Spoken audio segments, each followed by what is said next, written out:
Qutub mail में आपका स्वागत। आज आपको एक ऐसे समाजवादी नेता और शायर से मुलाकात कराने जा रहे हैं जो कि अपनी बेबाकी से बात रखने में के रूप में जाने जाते हैं। शब्बीर अहमद एक समाजवादी नेता के साथ साथ बेबाकी से अपने बात को रखने के लिए और वर्तमान और अतीत की साथ ही भविष्य की राजनीति पर खुलकर बातचीत करने के लिए जाने जाते हैं। आप राष्ट्रवादी कांग्रेस पार्टी के अल्पसंख्यक विभाग के राष्ट्रीय अध्यक्ष के रूप में इस समय विराजमान हैं। आपसे वरिष्ठ संवाददाता ओम पीयूष की यह विशेष बातचीत कुतुब मेल के लिए प्रस्तुत है। वर्तमान के नेताओं को तथा भविष्य के नेताओं को जरूर यह बातचीत सुननी और देखनी चाहिए। किस तरीके से शब्बीर अहमद आज की राजनीति पर कटाक्ष कर रहे हैं तथा अतीत और भविष्य की राजनीति पर भी अपनी बात बेबाकी से रख रहे हैं। प्रस्तुत है वरिष्ठ संवाददाता ओम जी शब्बीर भाई। शब्बीर का हिंदी में मतलब होता है पवित्र, सुंदर और रोगी। तीनों चीजें आप में मौजूद हैं। रोगी का जहां तक सवाल है तो आप शेरो शायरी के अदब के जो है वो एक मर्ज आपके अंदर बहुत हावी है। लेकिन ये विद्रोही कब, कहां, कैसे आया? जब हमको देशद्रोही के केस में फंसाने का काम किया गया और मैं बाइज्जत उसमें से बरी हुआ तो मैंने कहा मैं देशद्रोही नहीं विद्रोही हूं। और मैंने उस वक्त 4 पंक्तियां लिखा कि विद्रोही नाम है मेरा, विद्रोह काम है मेरा, मिटा दो जुल्म की हस्ती यही पैगाम है मेरा। बहुत सुंदर। राजनीति में कब आए? शुरुआती दौर के अनुभवों के बारे में रोशनी डालिए। देखिए, हम राजनीति में आए जब सच में राजनीति थी, राज्य की नीति थी, जनमानस के दर्द से प्रीत थी, आदमी के अंदर एक नीति थी, विचार के लिए सरकार गिरा दी जाती थी और विचार को खंडित नहीं होने दिया जाता था। उस जमाने से हम राजनीति में आए। हमने राजनीति में बहुत ऐसे लोगों को देखा जिन्होंने अपने घर को लुटा दिया अपने समाज के खातिर, देश के खातिर। और आज की राजनीति, उस राजनीति में जमीन आसमान का फर्क है। और आपने कहा कि अनुभव बताएं। अनुभव से तो आप भी परिचित हैं और बदलते हुए दौर से भी आप परिचित हैं, इंसान के तौर से भी आप परिचित हैं। परिचय हो जाना एक अलग बात है, बताने पर पीड़ा होती है क्योंकि हालत इस तरह से है जिस तरीके से फुटपाथ पर बैठे हुए मजदूर की हालत है। और मैं उस पर एक शेर कहता हूं, फुटपाथ पर बैठे हैं तो नजरों में आ गए, उनसे नहीं सवाल जो फुटपाथ खा गए। ठीक उसी तरीके से इस देश के अंदर जो नीतियों पर रहे वो राजनीति से अलग हो गए और जो नीतियों को चबा गए वो राजनीति की ऊंची कुर्सियों पर बैठ गए। आज आप देखिए, पहले लोग कार्यों को प्रोत्साहित करते थे, आज तो आश्वासन और भाषण पर देश को लूटा जा रहा है। तो राजनीति में जो चीजें चल रही हैं, देखिए आप कितनी भी बेहतरीन ट्रेन चलाइए, ट्रेन के डिब्बे नहीं होंगे मगर चलेगी तो उसी पटरी पर जो बिछी हुई है।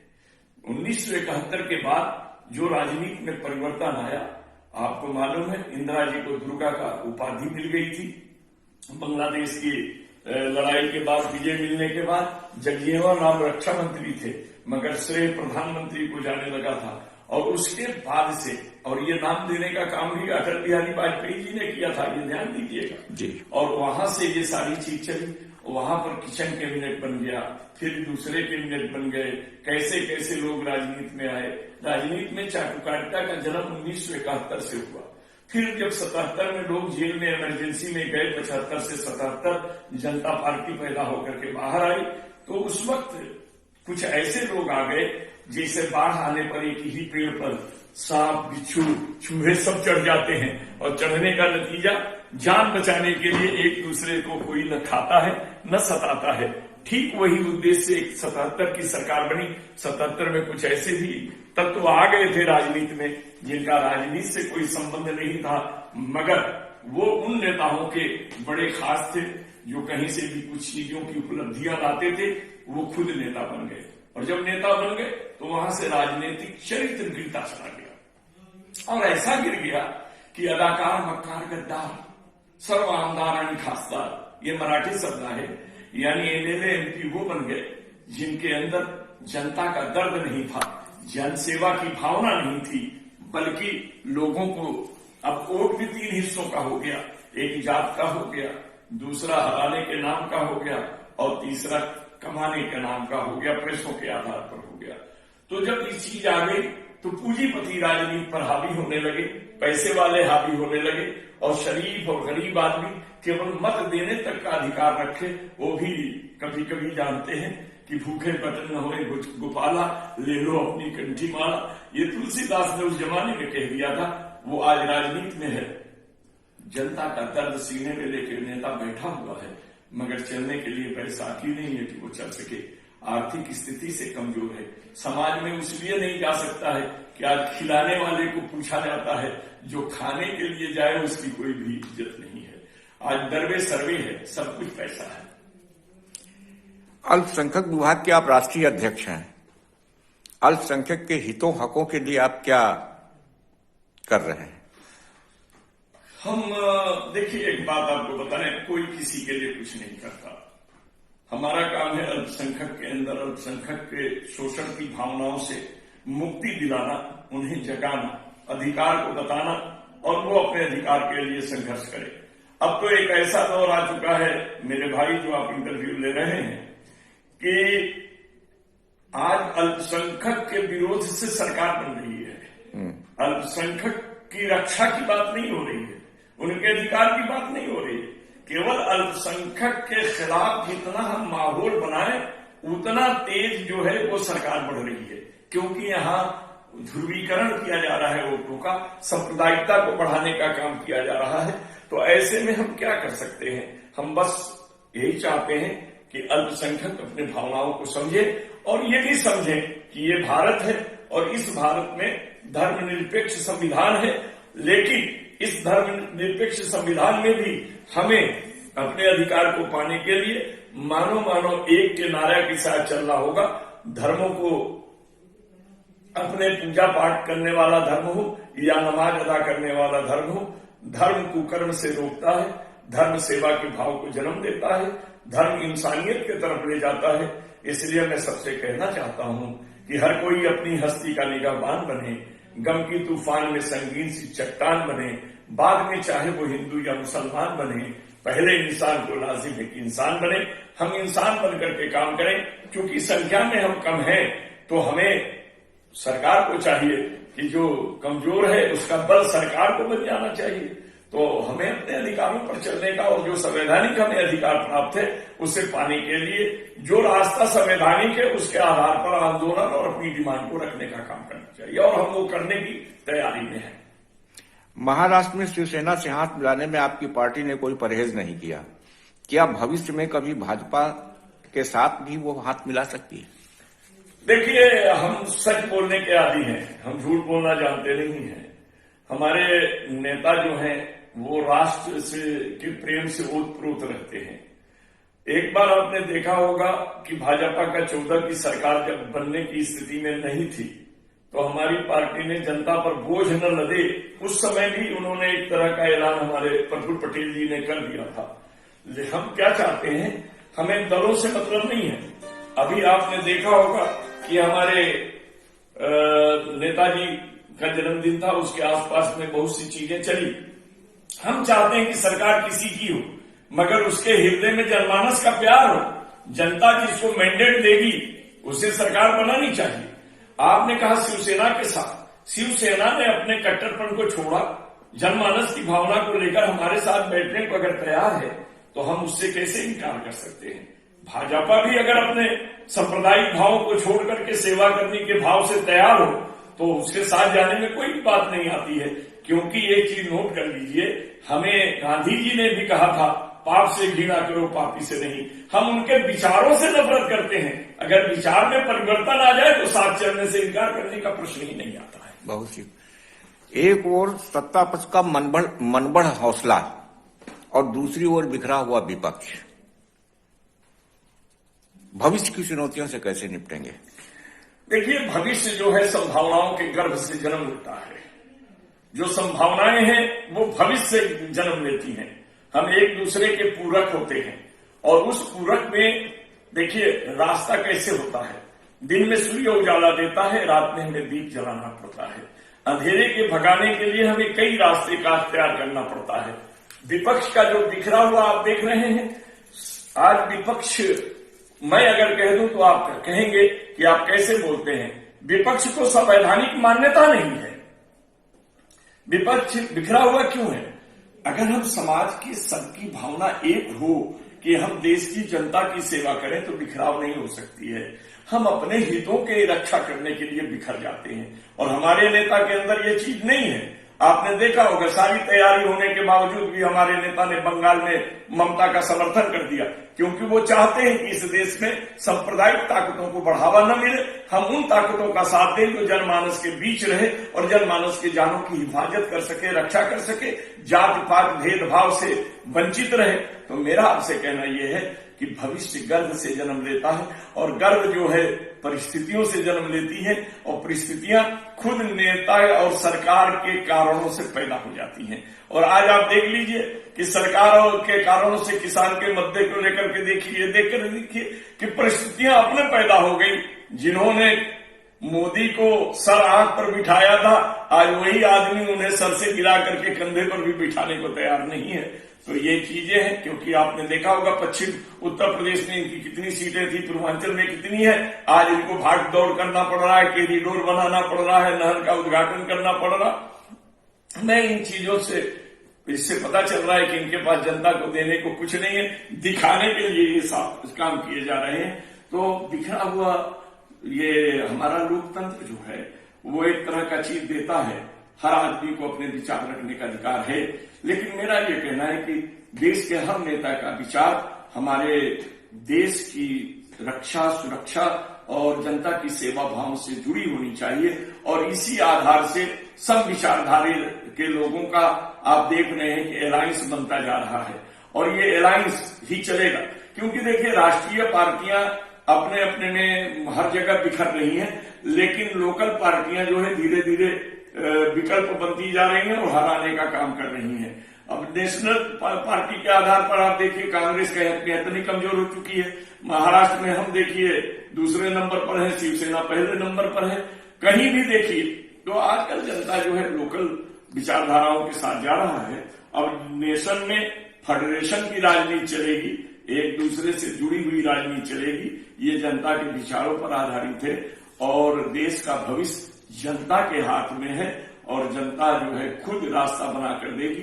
क्योंकि मैं ये चाहता हूं कि रास्ता सिद्धांतों का हो और सिद्धांत पार्टी के मैनिफेस्टो में आना चाहिए, पार्टी के विचारधारा में आना चाहिए। और हमारी पार्टी का विचारधारा बिल्कुल खुला हुआ है।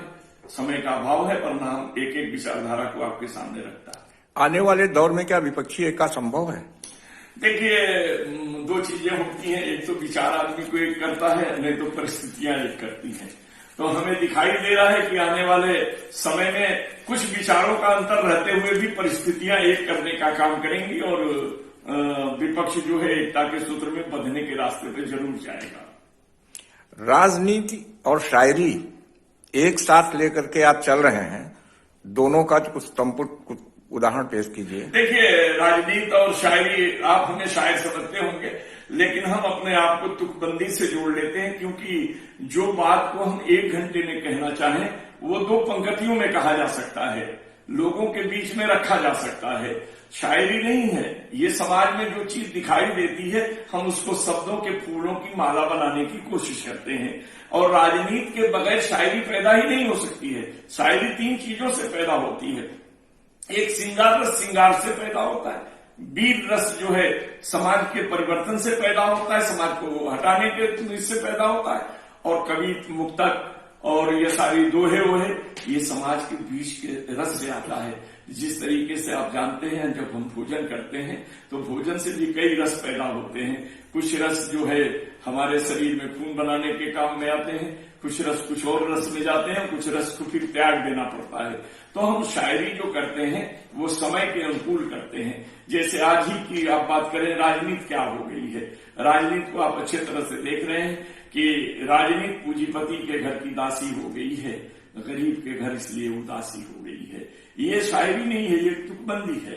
क्योंकि दासी और उदासी क्या है? जमीन से जुड़ा हुआ कार्यकर्ता आज चुनाव नहीं लड़ पाता है, इसलिए कि चुनाव के लिए जो गाड़ी घोड़ा एनर बैनर अर्चे खर्चे पर्चे जो है वो सब लगाने की उसकी ताकत नहीं है। वो आस्था और निष्ठा तो रखता है लेकिन साधन नहीं है। तो आज साधन संपन्न के लिए बातें गई, तो हम इसके आधार पर अगर दो पंक्ति में इस बात को कहना चाहें तो हम कह सकते हैं कि दौलत के बदौलत वो सियासत में है जिंदा, दौलत के बदौलत वो सियासत में है जिंदा। हम सियासत में पैदा होके भी मुर्दा नजर आते हैं। तो हम तो राजनीति घराने में भी पैदा हो गए, हम राजनीति में रह गए, हम सत्य पर रह करके परेशान हाल है। तो ये सारी चीजें दो पंक्तियों में कहने की जो मेरी आदत है वो शब्दों के हेर फेर से है। ये शायरी नहीं है, तुकबंदी है, जो तुक के आधार पर हम कह देते हैं। देखिए आज की स्थिति पर अगर आप कुछ सुनना चाहते हैं तो इन्होंने क्या क्या कहा था कि हम नौकरी देंगे, ये देंगे, वो देंगे। हम इस पर 4 लाइन आपको सुना देते हैं। देख लें, आज भारत की जनता परेशान है, देश में ऐसी गुर्बत नहीं चाहिए। राज्य में जिसके रोजी न रोटी मिले, हमको ऐसी हुकूमत नहीं चाहिए। तो जनता के बीच तो इसी तरह की बात है, जिसके शासन में किसान परेशान हो, अन्नदाता को आपने परेशान रखा। समझ लीजिए, जिसके सीने में दफन तूफान हो, जो बचाए हुए आज ईमान हो, समझ लीजिएगा, जिस पे चलता हुआ ये हिंदुस्तान हो, आज उन्हीं को मिटाने की कोशिश हुई, उन्हीं को सताने की कोशिश हुई। तो आप बताइए, क्या हमको ऐसी हुकूमत फिर चाहिए? नहीं चाहिए। इसलिए मांग में जो भरे बेकसों का लहू, हमें ऐसी औरत नहीं चाहिए। आज भारत की जनता परेशान है, देश में ऐसी गुर्बत नहीं चाहिए। राज्य में जिसकी रोजी न रोटी मिले, हमको ऐसी हुकूमत नहीं चाहिए। राजनीति का एक लंबा सफर आपने तय किया है। इस दौरान आपको वो कौन से व्यक्तित्व, कौन सी पर्सनैलिटीज मिली जिन्होंने ज्यादा प्रभावित किया? देखिए, मैं ट्रेड यूनियन मूवमेंट में जॉर्ज फर्नांडिस के साथ रहा, समझ लीजिएगा। और जॉर्ज फर्नांडिस के साथ रहने का मतलब था कि लोहिया जी की विचारधाराओं के साथ जुड़े रहने का पूरा अवसर मिला। लेकिन मैं आपको एक बात बड़ा साफ कह देना चाहता हूं कि व्यक्तिगत तौर पर अगर आप हमसे जानना चाहते हैं तो शरद राव जी का व्यक्तित्व मुझे बड़ा पसंद आया। और वो पसंद आने का 2 कारण हम आपको गिना देंगे, तीसरा कारण नहीं गिनाएंगे। पहला कारण ये कि वो किसी भी आदमी से मिलते हैं तो अपनत्व की भावना से मिलते हैं, अपना समझ करके मिलते हैं।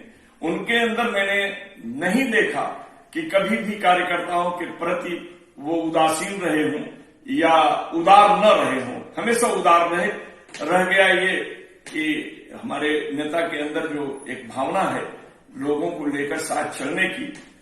तो आप समझिए, मैं इस पर एक बात कह दूं कि मुझे गरीबों के आधार नजर आए, मुझे गरीबों के आधार नजर आए, नेताओं में अच्छे शरद पवार नजर आए। तो हमने इसलिए व्यक्तित्व के रूप में शरद पवार जी को पसंद किया। और वैसे दूसरी पार्टियों में भी बहुत अच्छे नेता हैं, लेकिन उनकी नीति अच्छी नहीं है, व्यवहार उनके बहुत अच्छे हैं। अगर नाम जानना चाहेंगे तो हम नाम दे सकते हैं, लेकिन नाम देने से कुछ लोगों के अंदर भावनाएं कुछ और हो जाएंगी, इसलिए नहीं। व्यक्ति खराब नहीं होते हैं, व्यक्ति अच्छे होते हैं। लोग नाहक किसी गैर को कहते हैं बुरा, आदमी सब अच्छे हैं, वक्त बुरा होता है। और वक्त की बुराई से बचने के लिए आदमी के अंदर संघर्ष की भावना का होना आवश्यक है। बहुत बहुत धन्यवाद शब्बीर भाई। अब चलते चलते एक वो 3 शब्दों का जो आप शेर पढ़ते हैं उसको भी सुनाते चलिए। देखिए, 3 शब्दों के 2 शेर हैं। एक शेर तो आप राजनीति के तरफ देख लें, कैसे कैसे ऐसे वैसे हो गए और ऐसे वैसे कैसे कैसे हो गए, बहुत खूब। और दूसरा 3 शब्दों का शेर और है कि दिलवर के लिए हम दिल से गए, दिलवर न मिला, मरहम तो गए, मरहम के लिए मरहम न मिला। तो सवाल ये है कि शब्दों के बीच में खेलने से आपको बड़े आनंद मिलेंगे। शब्द है और शब्द में जानते हैं, बात हीरा है, बात मोती है, बात लाखों की लाज खोती है, बात हर बात को नहीं कहते, बात मुश्किल से बात होती है, बात लिखने किताब होती है, बात फिसल जाए तो कुराफात होती है, बात में पीयूष जी क्या ढूंढते हैं, बात की अपनी बात होती है और बातों में ही सारी चीजें हैं। और आज तो जानते हैं कि इस देश में सरकार केवल बातों की है और बात में ही ये देश चल रहा है और इस देश में क्या क्या चल रहा है, क्या क्या जल रहा है। Subscribe now and press the bell icon. Never miss an update.